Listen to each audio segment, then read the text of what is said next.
Thank you very much. I'll try to restart. I hope it goes good this time. I will say a few words about renewable energy drivers and barriers in Europe. It will be focused on Europe. There will be quite a lot of numbers. Don't worry about the numbers. I will get you through the numbers. There will be quite a lot of flashes, in fact, of the situation, energy market, renewable energy in the European Union. And thank you very much for being here. Yesterday I had an opportunity to see your city of Yerevan a little bit. It's beautiful. So first I will say something about the changes on energy market, and then different kinds of markets of renewable energy, and then something about policies, and then conclude. But of course, first commercial.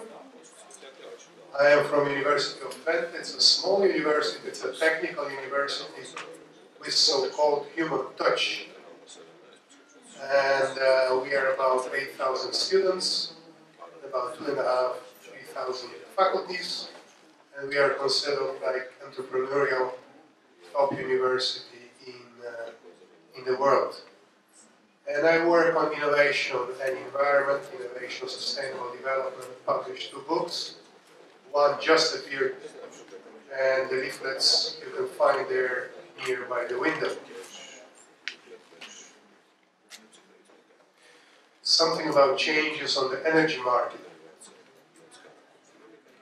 First of all, the renewable resources, energy resources, are huge. About 8,000 times the present use.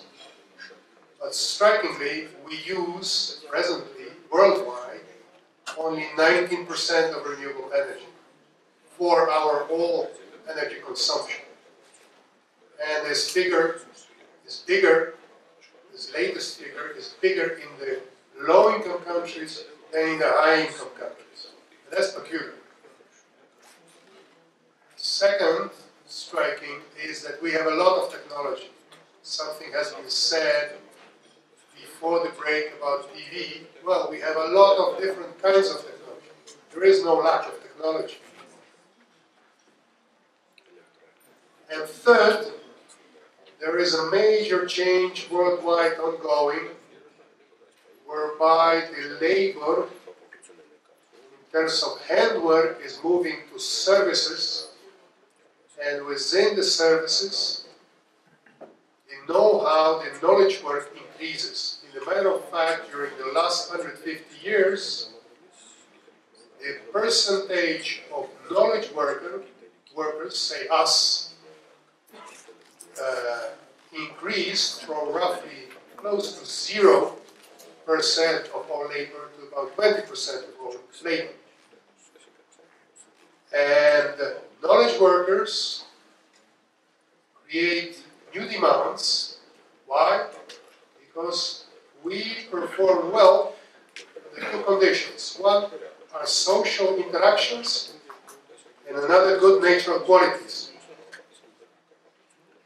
And that has major consequences for the energy demand. So the conventional demand is what is the energy output, usually in thermal terms, per dollar, per euro, per your own value. That is exactly what we have had before the break. Now we'll try to cross messages that meanwhile new kinds of the demands emerge, and they could be much more important than this economic demand in the narrow sense. Inter alia, I am autonomous. So one demand is about being clean. Another demand is about being inclusive. Very important demand with regard to energy market nowadays is about stability.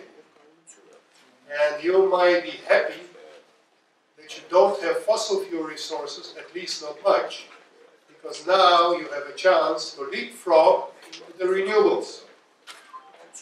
And of course, as the lady mentioned, availability of the energy for different income groups, even in the European Union. Meanwhile, particularly in Spain, Greece, and some other countries, the percent of people who lack energy because of their poor financial situation is increasing dramatically. Now, what does that mean in terms of changes in economic structure, in energy? Is that new services emerge, in particular the distributed systems, which is quite contrary to the present large-scale fossil fuel plants, and there an emerging demand, an emerging supply of the customer-specific products and services. Now, this scheme shows vertically the value per unit of energy and horizontally the decarbonization, the relation between hydrogen and carbon. So vertically it shows like economic value, and horizontally the performance, energy performance. Now, you must imagine that when you put anything into the grid, the value of energy unit from a grid is about 100 times higher than it is pure fossil fuel. So people pay a lot more per unit of energy from grid than buying gasoline when you put it into the tank. Now I have something like this, very old-fashioned. I have very old-fashioned one. So here is a battery, right?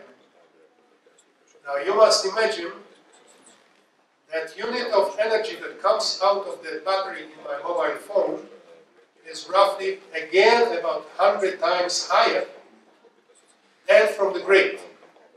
So I am ready to pay 10,000 times more, 10,000 times more per unit of energy from this mobile than I would put it into the gas tank of my car. So anybody who tells me that renewable energy is too expensive, I would say you do something wrong. Something about energy market in the EU. First, all of you know the prices, the fossil fuel, particularly oil prices, they fluctuate periodically. That's part of the game. Now, despite all these fluctuations, the EU demand, the total consumption in the EU as a whole, has declined. It declines roughly 0 point something percent, 0.3, 0.4%. Structure. It's already ongoing last decades. And within this decline, the share of renewable energy increases. It increases roughly 6% a year. So there is a dramatic change ongoing in the EU in terms of composition of fuel. And after some time, even big companies who deliver producers of electricity found out that these changes, these shifts are much higher, much faster than they expected 10 years ago. And I guess that later, after me, somebody will show how it emerged and evolved in Germany. Now, contrary to the consumption of energy in the physical terms, in terms of energy units, the value of energy market in the EU increases. So with the decreasing amount of energy consumed, the value of that energy consumption in the EU increases pretty fast. And the fastest, largest market is, of course, electricity, because we pay a lot for electricity. And the fastest growing is gas. And this gas increase is mainly driven by policy to reduce carbon emission, to decarbonize. So the support, policy support of gas increase, and for coal decrease. Now, beneath you are interested, probably the slides will be sent out. You can look in detail about different components. I will not go into it.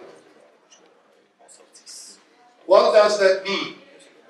That means that there are totally new opportunities in terms of market for your companies, also, I guess, in Armenia. First of all, in the area of residential use, residential consumption of electricity, there are plenty of high-value products sold. There's lights, smart products, local grids, and so on. You have also new kinds of opportunities for the in the businesses, users that use electricity, particularly when it refers to the large volume of use. For example, cogeneration, for example, direct for alternating current, and so on. Low voltage, not to forget. And of course, there are opportunities with gas. And in EU, particularly popular are now so-called energy service companies, which are companies that deliver turnkey. They say, okay, we deliver you gas, electricity, and so on. We reduce your energy demand, and we earn from your savings, so we share your savings with our savings. And it works pretty well, particularly in France, Italy, Czech, also in Germany to some extent. Quite a lot of this kind of energy service companies, ESCOs, emerge. Now, if one looks at in terms of jobs and new companies in the EU, you will believe that in the period of crisis, of the economic crisis after 2008, per year,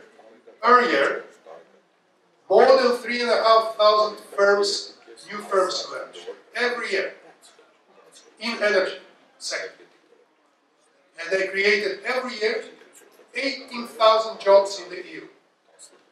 And that's absolutely unique and absolutely the fastest growing business in the European Union. It grows by 24% growth, has grown by 24% a year. And just to compare, that you imagine, ICT sector, it's much bigger than energy by number of firms, has grown only by 3%. So 24% a year for the energy business versus 3% a year for ICT in terms of number of firms. So a lot of firms due to this new demand. And this is one. And the end is not there because new kinds of quasi-firms emerge. In fact, they are local or regional citizens initiatives. Many of them evolve into the firms. And some of them are already very big. So, for example, you have in Belgium a cooperative, 24,000 members. 24,000 members. Meanwhile, they cover 4% of the total Belgian market. It's a one cooperative that started with 3 persons in a small village. Something about drivers and barriers. I've done some statistical analysis. What are the main barriers? What are the main drivers? The main barriers are space for renewable energy. I'm sorry. Main drivers, main barriers for renewable energy, given the international prices of fossil fuels. The main barriers are large space. Renewable energy needs space. That's one. The second, it's a big energy sector. Some countries, like Netherlands, where I come from, have a very big energy sector. And that is a major barrier for introduction of renewable energy. The main drivers are research and development and venture capital. Now the question is, of course, why energy sector is a major barrier. I will show you some key data about this. The main issue is that energy sector in the EU, although it is officially a market, is heavily subsidized, directly and indirectly. By far the biggest subsidies are indirect through the taxation. So IMF, International Monetary Fund, has assessed that globally the total subsidy in energy sector is about $1,900 billion. That's a big money, yes. So the total, it is mainly taxation. Out of it, roughly, I have assessed $1,600 billion is for the fossil fuel. The remaining $300 billion is for renewable energy. Now, if one looks in the EU more into detail, there are two factors. One are the price discounts on the market, and another are tax exemptions on the market. And the tax exemption, the bigger spender you are, the more tax exemptions you get. So that means that a lot of public money goes to the firms, to the large-scale firms, and we pay consumers, mainly consumers pay for it. Now, to give you an impression in the EU how big this figure is, I made a rough assessment. Unfortunately, these data are not available. Based on my assessment, it is about 118 billion euro a year goes as a tax exemption for the large-scale users. And that is about 18% of the total EU market of energy. And by far the biggest, percent-wise, by far the biggest tax exemptions are for gas. And that is the reason, that could be the reason why gas exploded in terms of use compared to coal, because they are exempted from taxes. In addition to taxes, to tax exemptions, there are subsidies. Now, in Europe, particularly in Germany, has been a huge discussion whether the renewable energy is more subsidized than fossil fuel. Yes? And in fact, it has been, renewable energy has been less subsidized until 2010. So far barriers, just a few words about incentives. This scheme shows horizontally timeline and vertically profit or cost. Downstairs is cost, upstairs is profit.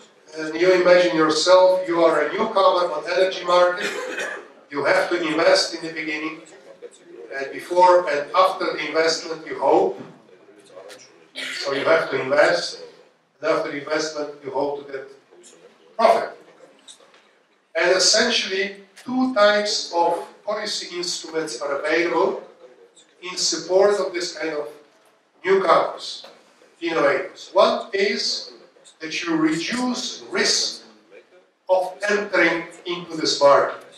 So if you reduce risk of the entering market, this risk will be financed from public money. That's one way. And the most well-known instrument in the EU is so-called feed-in tariff. And your policies were going also for kind of feed-in Armenia, what I have heard. So this feed-in tariff reduced the risk of entering into renewable energy. Yes? The other kind of instrument, that's subsidy. All we know, usually we are inclined to look at the subsidy. And a subsidy reduces the cost of entering the market. Usually this subsidy is for research and development. So the cost of research and development are partly covered. And I didn't hear anything about subsidies here in Armenia from the ministry, but I guess there are some subsidies. Now one can compare, I have compared United States and the EU with respect to renewable energy. First of all, US has invested much more money into renewable energy than the EU. So contrary to opinions of many people, US government is much bigger spender on renewable energy than the EU. And what is the effect of these expenditures? The US expenditures are mainly subsidizing specific technologies, specific companies. By far the biggest expenditure are subsidies. In the US, only a few states have sort of feed-in tariffs. In the EU, the biggest expenditure are on this feed-in, on, in fact, risk reduction. And the effects of these two policies are very different. If one looks at the US, you have a few companies emerged, there's very little jobs, but the companies that have emerged, they are very innovative. In the EU, a lot of companies and a lot of jobs has been created, but it could be that in the long term, they are less innovative and less competitive than America. Of course, it is up to you in Armenia to decide which of the options you go. To wind up, many renewable energy resources, there are high-value technologies available and in the pipeline. Very important, could be even more important than technology, is the major shift in the demand on the market side. Because people want customer-sized activities. And my recommendation, shift policy support of the fossil fuel into guarantees and subsidies and enhance creation of new firms here in Armenia. Thank you very much. Thank you very much.